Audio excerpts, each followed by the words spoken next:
Hi, good people. Good morning and welcome to Red Ringo YouTube channel.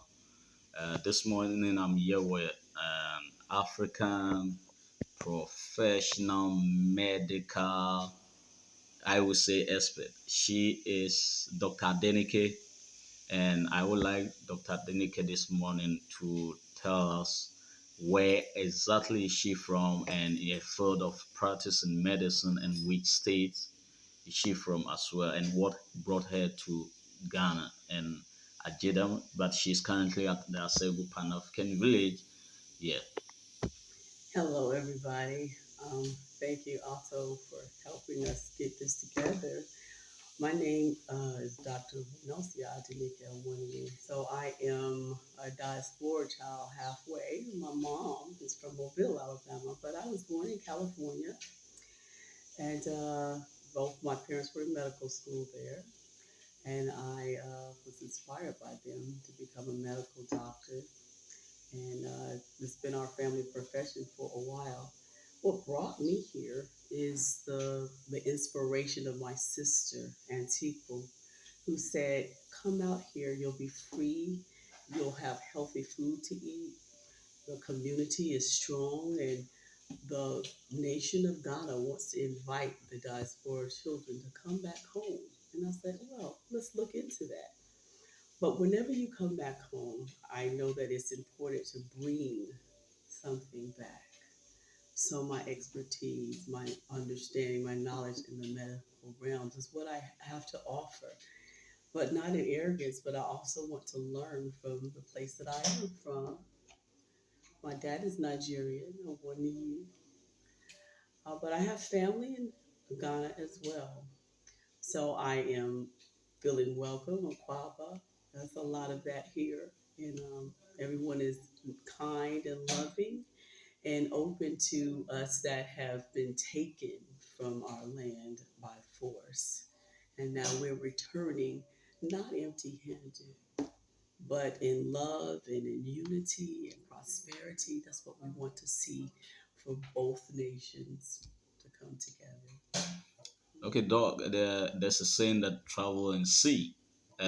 Since you came to Ghana for the first time, uh, are you shocked with things that you know, like this year in Ghana in terms of culture shock, because most of the time and the stories that we hear from diasporans and other people living in abroad is that they don't truly, most of the social media and then the cable networks don't really, in terms of showcase and tell the true story of Africa, but they always show the negativity of Africa.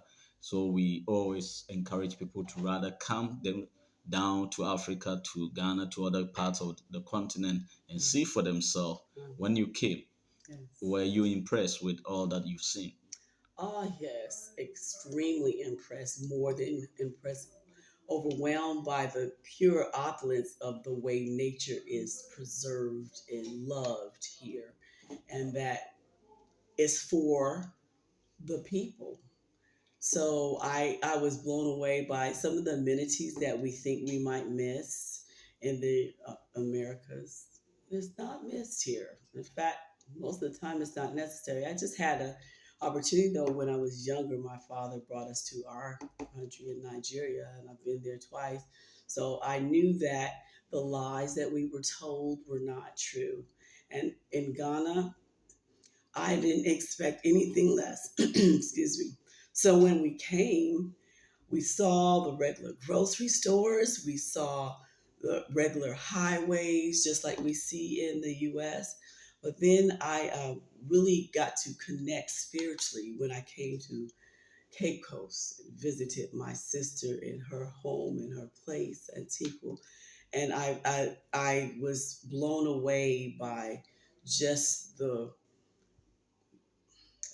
love and the welcoming spirit of the people. And that's what draws me here. We might have what we think in America is so fabulous and so great, but most of the things there do not hold candle or compare to what we have experienced here in our freedom in the fresh food, in the air, the organic food. You don't have to pay high prices for it. The states we're struggling with the price of food. My husband just called me. He says eggs are $8 a dozen. But here, there's fresh eggs, free range. You see the chickens running around. It's a great place to be. Raise a family. My husband and I, we have 8 children, and we're looking to build here and bring them here, build a legacy